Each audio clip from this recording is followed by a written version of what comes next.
What's more important, remembering your cell phone number or knowing your Atlas listing?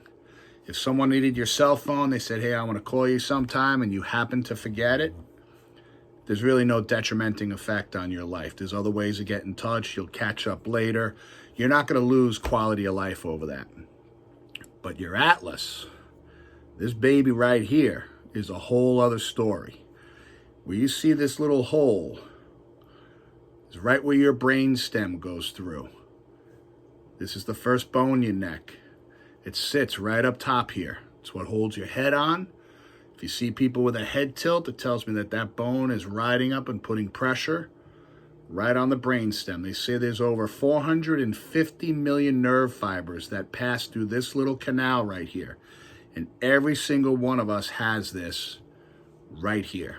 So your spinal cord pumps right through here, so it could pump cerebral spinal fluid through your brain and down your spinal cord and back up.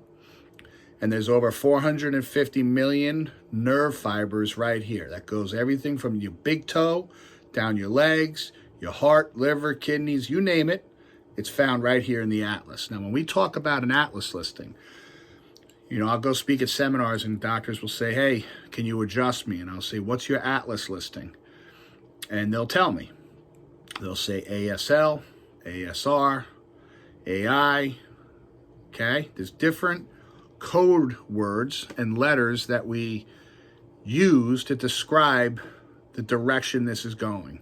It's like knowing the ordinances on the map. If an airplane is going to fly, they use certain ordinance numbers that gives it direction, right? Because if they don't follow that ordinance and they start a little bit off track, in an hour or two, they're going to be hundreds of miles away from where they wanted to go.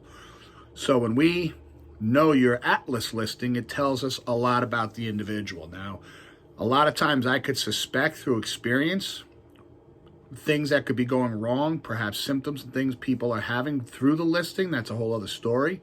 But the most important thing is I'm going to adjust somebody, and I haven't seen their x-rays personally, but if they had x-rays by someone who's competent, knows what they're doing, and they gave them a proper Atlas listing, that tells me what direction that Atlas is going at the time when it needs to be adjusted. So we'll do an entire analysis, see if they're subluxated, and if that Atlas is an ASR, we know that we need to adjust it from the right side and bring it back to its normal position.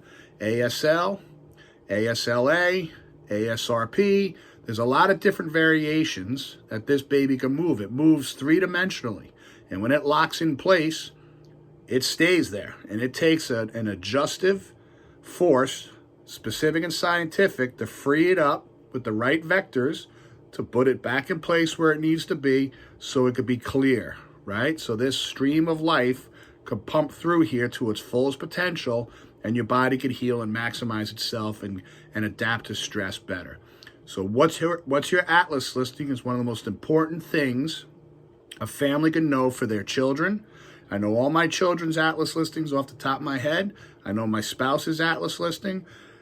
I know when it comes time to check them, I'm seeing if that baby is subluxated or not, and I know exactly which direction that vertebra is moving and what I need to do as a doctor to correct it. So how's your Atlas, and what is your Atlas listing? The two most important questions and decisions that families have to make when it comes to their health paradigm in their household. Do you know your Atlas listing?